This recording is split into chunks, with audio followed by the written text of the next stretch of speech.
More important, however, scholarship shows that Vulcan is the extra-biblical version of the biblical story of the fall of Lucifer to the earth in the person of Satan.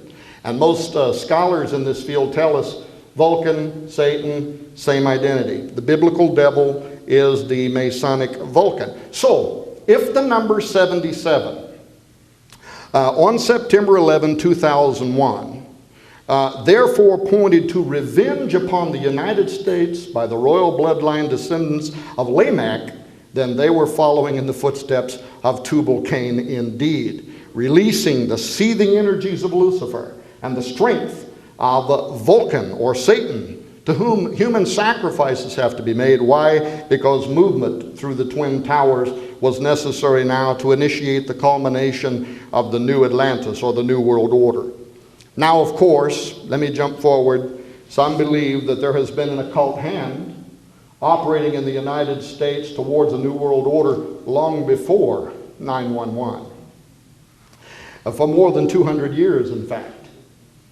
And that it can be clearly seen in those signatures of the order upon the country's most famous symbols and landmarks. Let me give you, for instance, of all of the Masonic symbols that date to or associate with the founding of America, 33rd degree Freemason Manly P. Hall again. And by the way, Manly Hall was not just a Freemason. I forget how many thousands of volumes he wrote, hundreds of volumes, how many thousands of lectures he gave, and was considered and is considered probably the greatest philosopher in Freemasonry that ever lived. So here was a man who was qualified to say what he did, and he viewed the Great Seal of the United States of America as the highest signature of occult planning by Freemasons. And here's what he said. He called it, quote, the signature of this exalted body, unseen and for the most part unknown. And then he went on to say the unfinished pyramid upon its reverse side is a trestle board, setting forth symbolically the task to the accomplishment of which the United States government was dedicated from the day of its inception, end quote. Besides Manly Hall, late scholars who recognize the occult symbolism on the Great Seal as pointing to potentially Hall's secret destiny of America included Rhodes scholar James H. Billington, Harvard professor Charles Eliot Norton, who actually described it as hardly other than an emblem of a Masonic fraternity. How's that for a description of the Great Seal of the United States?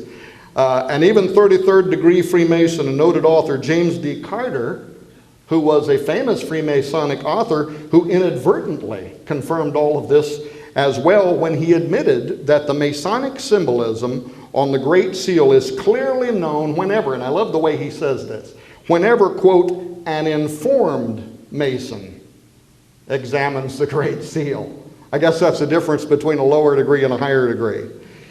And yet for all of the volumes, folks, that was written in the early years about the arcane meaning behind the obvious symbols on the Great Seal of the United States, it was not until the 1930s, and this perhaps by providence, that the significance of the Great Seal of the United States started finding its defining moments. This happened when occult-minded 32nd degree Freemason Henry Wallace, remember him? The Secretary of Agriculture for the United States in 1934, became intrigued with the meaning behind the Great Seal. Now, Wallace had been a disciple of Agni Yogi Society founder and theosophist Nicholas Roerich, whose devotion to mysticism back then all broiled around their belief within this occult society that we were on the verge, or at least their generation would set in motion the movement towards a mystical earthly order that would even have, and here's where transhumanism may come in, that would even have a new breed of people unlike you and I. All of that came to light when Wallace ran as vice president in the 1940 presidential election, and somehow the Republicans got their hands on a series of letters that had been written by Wallace to Nicholas Roerich in the 1930s, addressing him as Dear Guru, and talking about the anticipation that he felt for the breaking of the new day. That was this time when this mythical kingdom was going to arrive on earth. Well, the Democrats barely kept that information from the public, and Wallace went on to become the 33rd Vice President of the United States under the 32nd President of the United States, Franklin D. Roosevelt, himself a 32nd degree Freemason with an equal thirst for mysticism. Though it was Roosevelt who had set in motion the push to get the Great Seal of the United States upon the $1 bill, it was actually Wallace who thought there was something more here, and thought their generation represented something more here, thought that this was a prophecy, and that somehow it was related to the administration of Franklin D. Roosevelt. And in fact, what's now known is that Wallace, they viewed the Great Seal as a prophecy of this New World Order, but they saw the eye hovering above this unfinished pyramid as a Masonic symbol of the grand architect of the universe. And that the kingdom they were trying to build could only go forward when the grand architect of the universe returned. And this would be fitted atop the unfinished pyramid. And then we would have the New World Order. Well, what's now known is that they were actually trying to bring this Messiah forward. Some of this is a little bit almost off the wall here. Meaning, well, let me tell you what Wallace wrote in his memoirs. Am I mesmerizing you? Wake up. Look, you had enough time earlier to get up and get some blood stimulating through the gluteus maximus. You can at least make it 30 more minutes through my lecture. Amen. Yeah. If not, maybe wiggle a little bit. Here's what Wallace wrote. It will take a more definite recognition. This is in his memoirs. It's kind of spooky when you think we have people like this running our government, isn't it? It will take a more definite recognition of the grand architect of the universe before the apex stone, that is the capstone of the pyramid, is finally fitted into place. And this nation, in the full strength of its power, is in position to assume leadership among the nations in inaugurating the new order of the ages, end quote. Well, finding or making a more definite recognition, they were looking for him.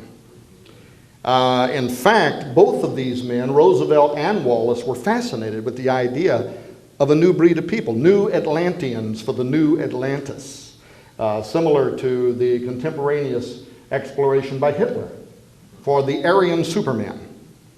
And they believed that their super people were going to be led by an earthly Messiah. Now, ladies and gentlemen, if this supernatural leader was to be the incarnation of the Masonic god Osiris, the body or DNA, something, may have been being kept in a coffin, cryptically referred to in correspondence between Wallace and Nicholas Roerich. How many people in the government knew about this? I don't know, but on March 12, 1933, Wallace wrote to Roerich, and here's what he said, quote, "Dear Guru, I have been thinking of you holding the casket, the sacred, most precious casket, and I have thought of the new country going forward to meet the 7 stars under the sign of the 3 stars, end quote." Well, I go into this in my new book explaining what that all means, the 7 stars, the 3 stars,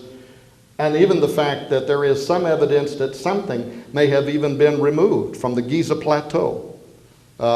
Even Egypt's leading Dr. Zahi Hawass, if you remember in recent years, thought that he found the tomb of Osiris.